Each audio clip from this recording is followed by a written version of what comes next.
Amara Collins sat upright in the leather chair, the soft golden light from the crystal chandeliers shining down on the table draped in pristine white linen. Around her, the whispers of dining couples and the gentle clink of crystal glasses and the faint sound of a violin from the corner blended into a scene both elegant and luxurious. The restaurant was busier tonight than usual. It was the place the city's elite often frequented, where every detail from the service to each waiter's smile was designed to showcase perfection. Across from her, Nicholas Grant sat in a finely tailored suit, his dark brown hair slicked back neatly, his handsome face one that business magazines had featured on their covers more than once. To outsiders, he was the model of a successful billionaire, confident, charming, powerful. But to Amara, who had once loved and trusted him with all her heart, he had gradually become a shadow that obscured her freedom and joy. The dessert had just been served, a delicate chocolate cake placed before Nicholas.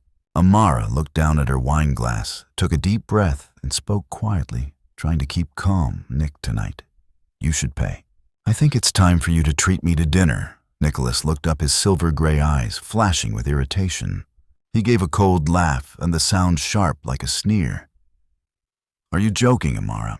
You're the one who picked this restaurant, the one who wanted this dinner. You know I never carry cash." Amara tilted her head, a faint smile curving her lips.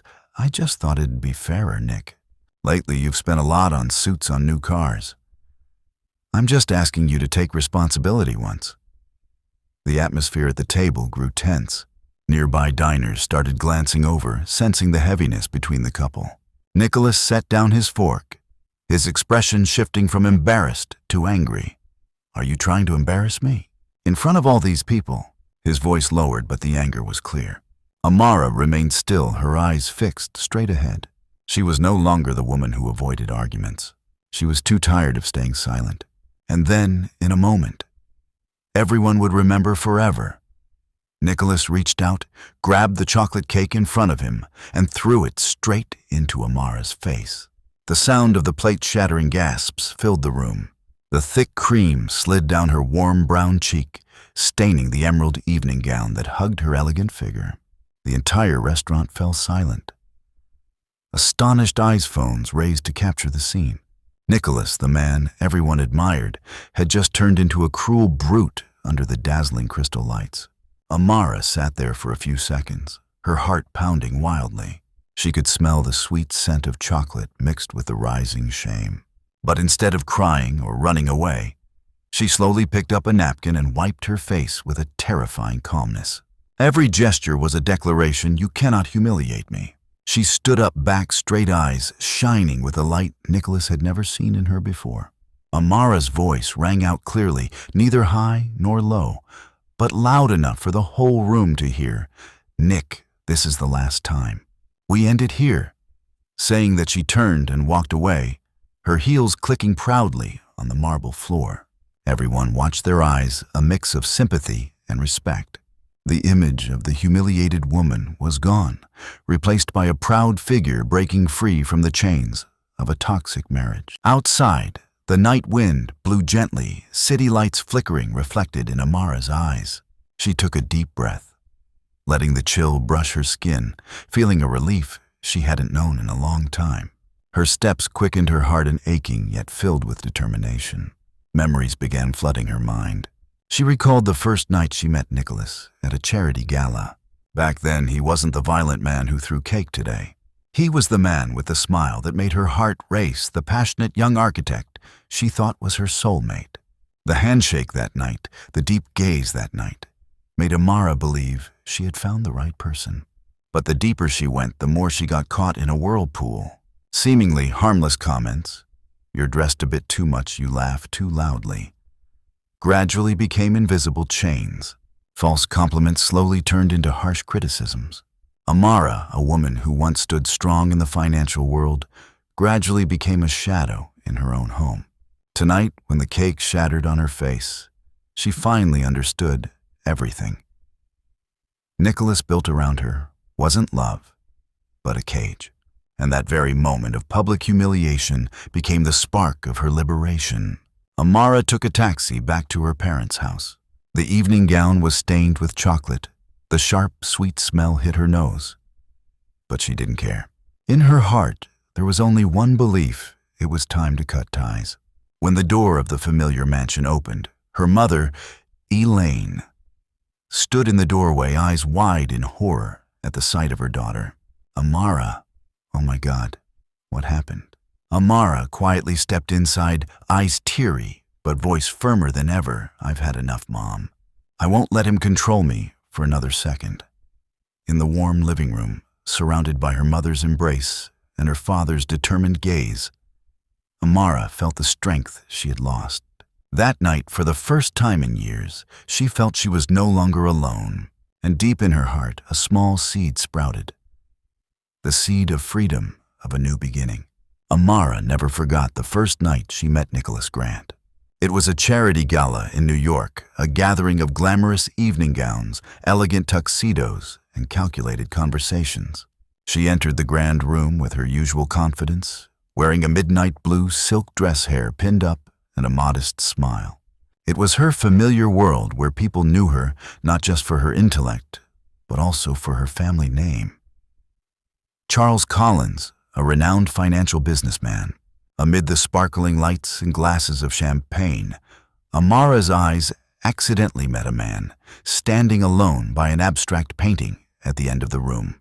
He stood apart from most guests, unbound by social circles, not rushing to network, with a calm posture and eyes intently observing the painting as if seeing himself within it.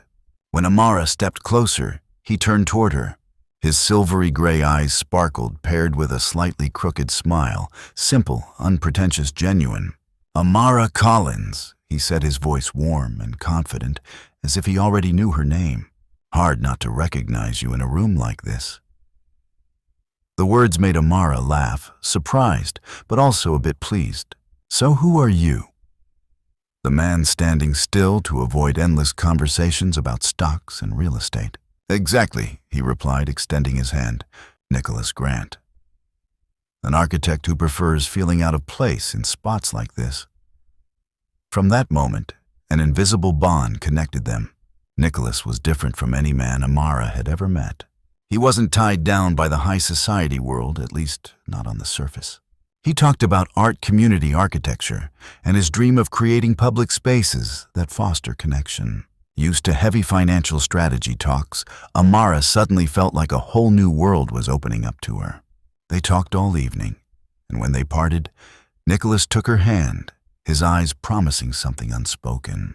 "I won't let this be just a chance encounter."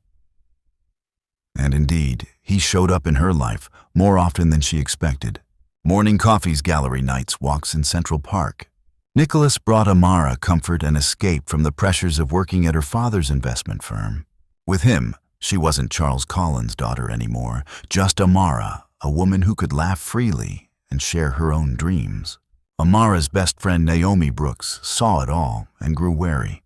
"Amara, he's charming, but there's something off. He's trying too hard to prove he belongs in your world." Amara smiled and shook her head. "Not everyone's out to use me, Naomi. Maybe he really just likes me for me." Still, her family wasn't hiding their doubts. Her father, Charles, often asked pointed questions whenever Nicholas showed up at family dinners. "So, Nicholas, what exactly does your architecture work involve? Are you working on any standout projects?" Nicholas answered tactfully. But Amara noticed the tension in his jaw each time he was questioned. When they were alone, he often brushed it off with a half-joking, half-serious line. "I don't need to impress your father. I only need you." Those words softened Amara's heart. She believed in love, believing Nicholas loved her for who she was, not her status. It wasn't long before, when Nicholas knelt with a sparkling ring at sunset by the sea, Amara agreed without hesitation. The wedding was lavish in the Collins garden under a white rose arch amidst applause and well-wishes. Amara believed she was living in a fairy tale. Nicholas also played the perfect groom, polite, charming, knowing how to smile and talk with guests. But in his eyes, whenever he looked at the powerful guests, Amara caught a glimpse of something ambition. After their honeymoon in Paris, small cracks began to show. One evening, Amara wore the sexy black dress her mother had given her. Nicholas smiled and said, "You look great, but don't you think it's a bit too flashy? I don't want others to get the wrong idea about you." The seemingly gentle comment lingered in Amara's heart. She had never thought she needed someone to judge her clothing. Comments like that repeated many times. When Amara talked about a new project at work, Nicholas put down his phone and sighed. "Sounds stressful. Don't you feel tired? You really don't have to work so hard. We're not short on money." That was the first time Amara felt a distance growing. For her career wasn't just a job. It was a passion. But Nicholas didn't understand, or maybe he didn't want to. Then came the finances. At first, Amara didn't mind when Nicholas said he would manage the household expenses. She trusted him and was busy with work, so she let it be. But gradually, she noticed unexplained withdrawals and expensive items appearing in the house without her being asked. When she questioned him, Nicholas just gave a cold smile. "I'm investing in the future. You don't need to worry." At the same time, he began pulling her away from family and friends. Whenever she wanted to visit her parents, Nicholas would make excuses. "I don't feel comfortable there. They never accepted me." When she arranged to have coffee with Naomi, Nicholas showed irritation that she doesn't really have your best interests at heart. "I can see she's jealous of you." Seeds of doubt, subtle remarks, slowly eroded Amara's world. She found herself increasingly isolated, more dependent on Nicholas. Sometimes Amara caught her reflection in the mirror and no longer recognized the woman looking back, cautious eyes, a forced smile. The once strong aura now faded. But every time she thought about resisting, she told herself, "Love is compromise." Maybe she just needed to be patient. Until that night at the restaurant when the chocolate cake smashed across her face, all illusions shattered. Amara suddenly realized she had been controlled, humiliated, suffocated in a relationship that no longer had love. And for the first time in years, she saw the path ahead clearly escape. In the days after the incident at the restaurant, Amara couldn't forget the cold sensation of the chocolate cream sliding down her cheek, nor the stares of the diners. But what haunted her even more was Nicholas's gaze when he threw the cake. No regret, no embarrassment, only anger mixed with contempt. She sat in her old room at her parents' house, morning light filtering through the white curtains. On the table were documents her father, Charles Collins, had brought. He said little, just set them down and said, "You need to know exactly what's happening with your money." Amara opened each envelope, each bank statement. Every page felt like a knife cutting into her heart. Large withdrawals from their joint account, credit card bills in Nicholas's name, transfers to a secondary account she had never heard of. While she worked day and night managing the investment fund, Nicholas was quietly draining money to fuel his own ambitions, new cars, luxury watches, even trips with no trace of her name. She recalled the evening she found a Maldives flight booking on his computer. When she confronted him, Nicholas didn't explain. He immediately exploded in anger. "You don't trust me. I have to carry this whole life you don't understand. I'm only good with my father's numbers. The reality out there is much harsher." Those words left her speechless, but also planted a seed of doubt in her. Was this love a setup from the very beginning? Nicholas didn't stop at money. He began openly belittling Amara. When she wore a new dress to work, he squinted. "It's pretty. But aren't you trying too hard to get attention?" When she told him about a big contract she had just signed, he sneered. "They probably only signed because they know you're Charles Collins' daughter." Amara felt her heart tighten painfully. She gradually lost faith in herself, a confidence she had built since school days, from sleepless nights preparing for finance exams, from standing up to speak before investment boards. It all seemed to be taken away by Nicholas's gentle yet poisonous words. Naomi, her close friend, was the first to notice the change. One autumn afternoon, they met at a small cafe near the park. Naomi placed her hand on the table, looking straight into Amara's eyes. "You're not the Amara I know anymore. You used to be strong, radiant. Now you just sit here silent and avoiding everything. What's going on between you and Nicholas?" Amara bit her lip, feeling her throat tighten. She wanted to tell to unload the burden, but then thought about how furious Nicholas would be if he found out she confided in someone else. so she forced a smile. "It's just busy work. I'm fine." Naomi didn't believe her, but didn't push. Her friend's words haunted Amara on the way home. "You're not yourself anymore." Day by day, Nicholas dug deeper into every corner of Amara's life. He used protecting his wife as an excuse to control all her schedules. When she accepted an invitation to speak at an international conference, Nicholas strongly opposed it. "I don't want you to go far. We need time together. Besides, who will be there if you get into trouble?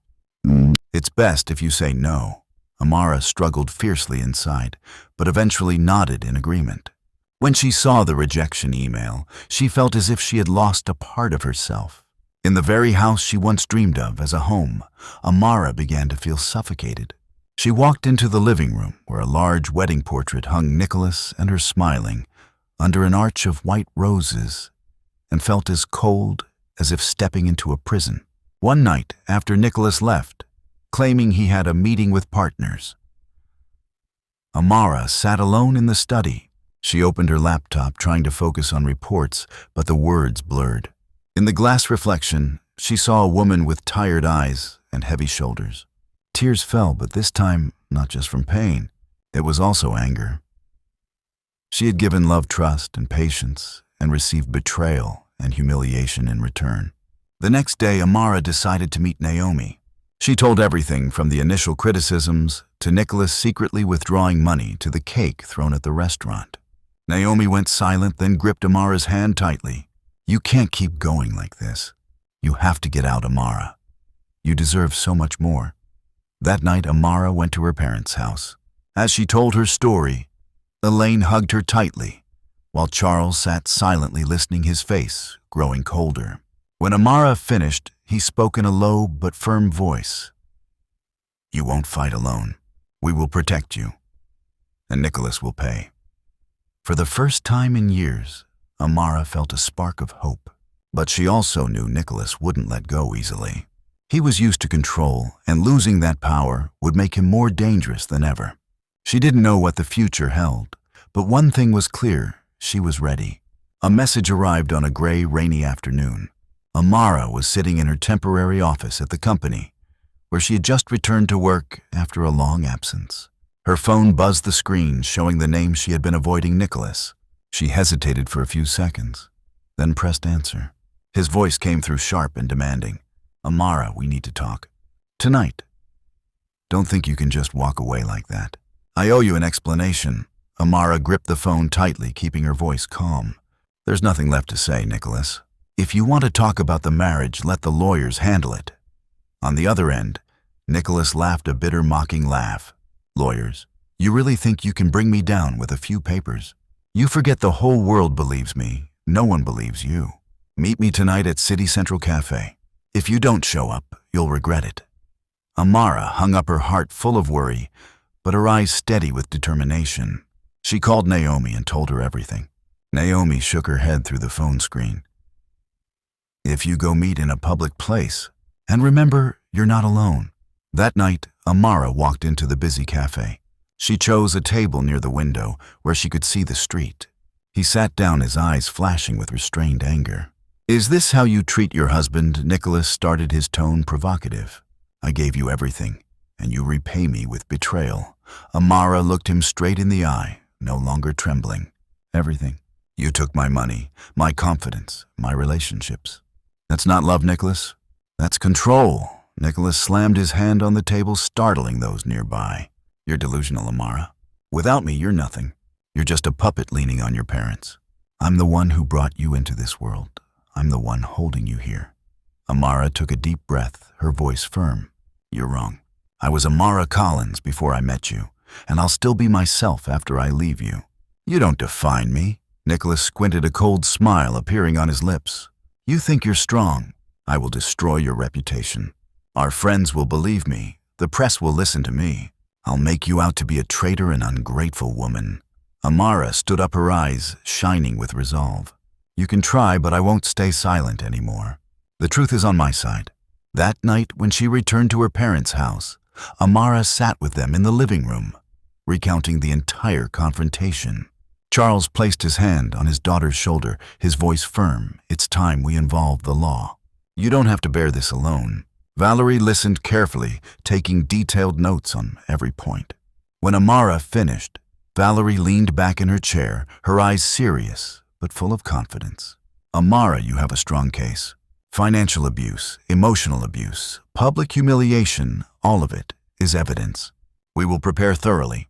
Be ready because Nicholas will fight back. But this time, you have allies." For so long, she had felt cornered. But now she knew someone believed her and was ready to fight by her side. The following weeks were intense. Valerie and her legal team reviewed every bank statement, every email, every piece of evidence showing Nicholas withdrawing money and abusing finances. Naomi became a key witness, describing the clear change in Amara after marriage, the isolation and control that everyone noticed. Her parents also agreed to testify, proving their earlier warnings were not baseless. Meanwhile, Nicholas started spreading rumors. On social media and among acquaintances, he painted a story that Amara abandoned him, that she was too career-focused and disrespected the marriage. Some doubted, but most sensed something was off. The image of the calm wife standing up in the restaurant after a cake was thrown had gone viral, making many wonder. If she were unreasonable, why was she so composed? The pressure grew, but instead of breaking down, Amara grew stronger. She returned to work focused on her job, proving she was still a smart and capable woman. Every evening she sat with Valerie, reviewing every detail, preparing for the courtroom. One evening, while reviewing the case files, Valerie paused and looked intently at Amara. "You know not everyone can stay calm after what you've been through. You're much stronger than you think. I used to think I was weak, that silence would save my marriage. But that silence only fed his control. Not anymore. I will speak out, stand up, for myself and for other women." The woman reflected back was no longer the Amara of a year ago, who had been crushed by poisonous words. This was the new Amara Collins. Strong, proud, and no longer afraid. Outside, city lights glittered through the window. She took a deep breath and smiled. The road ahead would be challenging, but she was ready to face the final battle. The court day came faster than Amara expected. That morning, she wore a simple yet dignified dark blue suit. Her mother, Elaine, adjusted her collar, her eyes shining with worry and pride. Her father, Charles, held Amara's hand, giving her his steady support. "You are not alone. We are here, and so is the truth." Reporters crowded the hall outside, while inside the air felt so heavy it could be cut. Nicholas sat across the table, perfectly dressed, hair neatly styled, his eyes still radiating fake confidence. He looked like a harmless, successful businessman. But Amara knew better than anyone the true face behind that mask. Valerie Stone stood to begin, her voice firm and sharp like a blade. "Your Honor, my client, Amara Collins, has endured years of control, financial manipulation, and emotional abuse from her husband, Mr. Nicholas Grant. Today we present concrete evidence from bank accounts, invoices, to witnesses to prove the truth." When it was his turn, he stood, his tones smooth like a performer on stage. "Your Honor, I have always loved my wife. But she was so focused on her career that she neglected our marriage. I was just trying to support my family. These accusations are unfair. She just wants to destroy my reputation." When it was her turn, she stood up and approached the witness stand. Her eyes scanned the courtroom, paused on Nicholas, then turned to the judge, her voice calm and clear. "I used to think marriage was about compromise, about learning to sacrifice. But gradually, that sacrifice turned into loss. I lost friends, lost my confidence, lost myself. Every time I succeeded, he said it was only because of my parents. Every time I wore a dress, he said I was showing off too much. And then, one night in front of dozens of people, he threw a cake in my face, not only humiliating me, but exposing the truth in his eyes. I was no longer human." Amara took a deep breath, her voice trembling but resolute. "I'm here to say I will no longer be silent. I am no longer afraid. I deserve respect, and I will reclaim it with all this truth." Nicholas avoided her gaze, his hands clenched so tightly the pen nearly broke in two. The trial lasted several days. Valerie and her legal team presented a series of evidence, bank statements, emails exchanged with the travel company, witnesses from the restaurant where Nicholas humiliated Amara. Naomi testified, recounting every change in her best friend, from a radiant woman to a gloomy shadow. Charles and Elaine also testified, confirming their initial concerns and the truth that Nicholas always tried to isolate Amara from her family. Each piece of evidence, each testimony, was like a hammer striking Nicholas's perfect mask. He denied it, but grew increasingly out of control. Once, in a fit of anger, he accidentally shouted, "She's nothing without me," a statement that caused murmurs throughout the courtroom and changed many people's expressions. When it was all over, the judge leaned back, his stern voice ringing out. After considering the evidence and testimony, the court declares Amara Collins retains full ownership of her personal assets, including investments and family inheritance. Mr. Nicholas Grant is ordered to return the embezzled funds, and the court approves the divorce petition. This marriage is hereby terminated as of today. Amara closed her eyes, tears falling, but they were tears of liberation.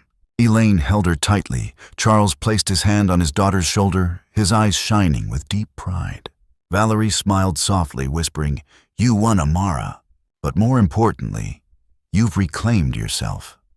As Amara stepped out of the courthouse, the sunlight shone brightly. Reporters rushed forward, microphones held high. One shouted, "Amara, do you have a message for us?" She paused, looked straight into the camera, calm but resonant. "I just want to say no. One, whoever they are, has the right to make you feel small. If you're in a relationship where you lose yourself, remember, you can stand up. You are stronger than you think." Her words were widely broadcast, spreading across social media, not just because she was the daughter of a tycoon, but because of her proud tone and lively eyes. Afterward, Amara not only returned to work, but also founded a fund to support women suffering from emotional and financial abuse. Alongside Naomi and a team of consultants and lawyers, she developed training programs and provided legal and psychological support for women trapped in situations like the one she endured. At workshops, Amara shared her story openly, without avoidance or sugarcoating. "I used to think silence was protecting love, but that silence only fed control. I learned that true love never makes you lose yourself." The room fell silent, then erupted in applause. Many women approached, hugging Amara, tears in their eyes, whispering, "Your story gave me courage." One evening, after a foundation event, Amara returned to her new apartment. The balcony opened wide, overlooking the city's shimmering lights. She poured a glass of wine, leaned against the railing, the night breeze softly playing through her hair. In that quiet moment, she recalled the woman who had sat motionless in the upscale restaurant, chocolate running down her cheek, her heart trembling with shame. That woman still lived inside her, but no longer as a victim. Now she was a source of strength, a reminder of her journey of rebirth. Amara raised her glass and whispered softly, "To freedom, to the future, to myself."